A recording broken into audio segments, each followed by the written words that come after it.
and welcome back to Let's Get Lit. In today's episode, we're going to go over Chapter 20 of Frankenstein by Mary Shelley. Guys, we're getting really close to the end, and I hope you guys are really enjoying this series. Please remember to watch the previous 20 videos before watching this one. That way you guys are in the know and are caught up. Alright, you guys ready to go? Alright, so in Chapter 20, Victor tells Robert that he continues to work on the creation, the second creation. But he's having more doubts about this one. He's not in good conscience. He doesn't think he can go through with it. So one night, in a total fit of rage, he destroys the second creature. He completely undoes it, and he just throws it around. After he does this, he sits down, and there's a storm outside. He looks up, and through the window, he can see the first creature staring back at him. Well, the first creature gets really upset by this and storms in the house, terrifying Victor. And the monster is super upset. He's asking, Victor, why did you do this? Why did you destroy this creation? I followed you for months. I followed you from Switzerland to England to Scotland, where they're at now. He's been living off the land. He's been giving Victor his peace that he needs, and he's anxiously been awaiting for his bride. And Victor tells the creature, he says, I just can't do it. I can't have two demons running around this earth destroying everything. And so he gets really, really upset. And the creature threatens Victor.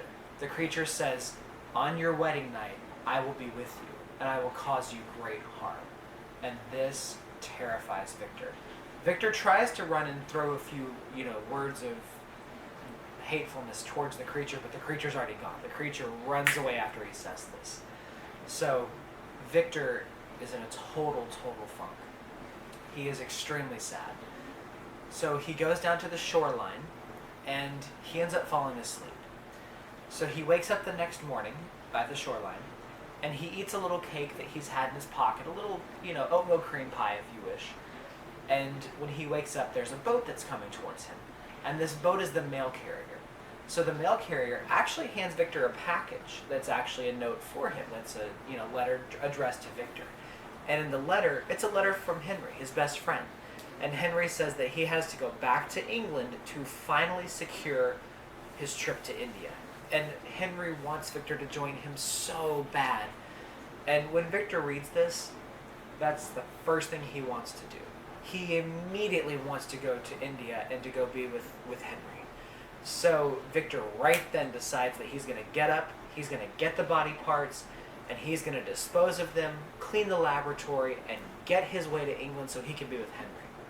So he gets up, he goes and does what he says, and then he realizes that the best way to dispose of these body parts would be at night. That way nobody sees him and he's not blamed for murder, etc., etc.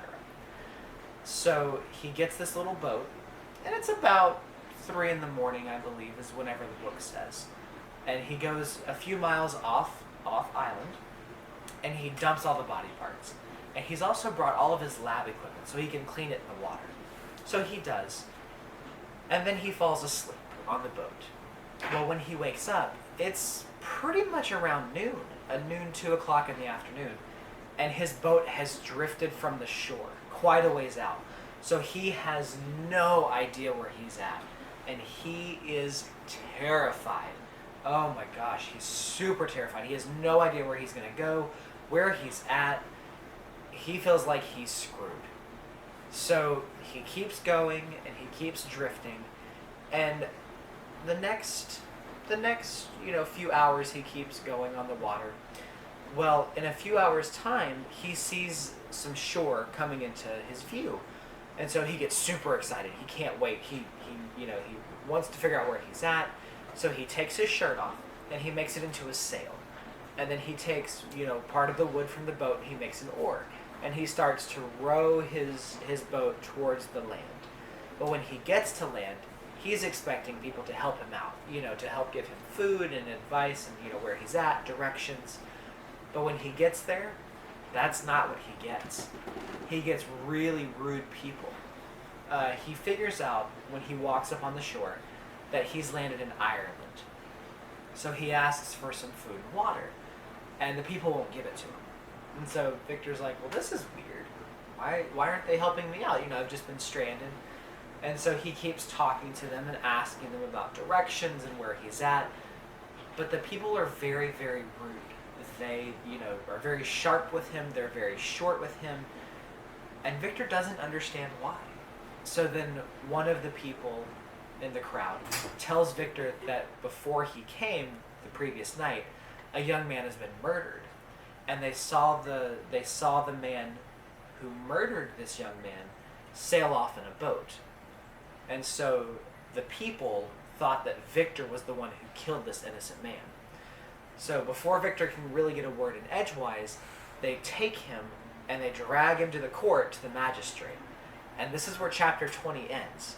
So please stay tuned, because in the next video we're going to go over chapter 21.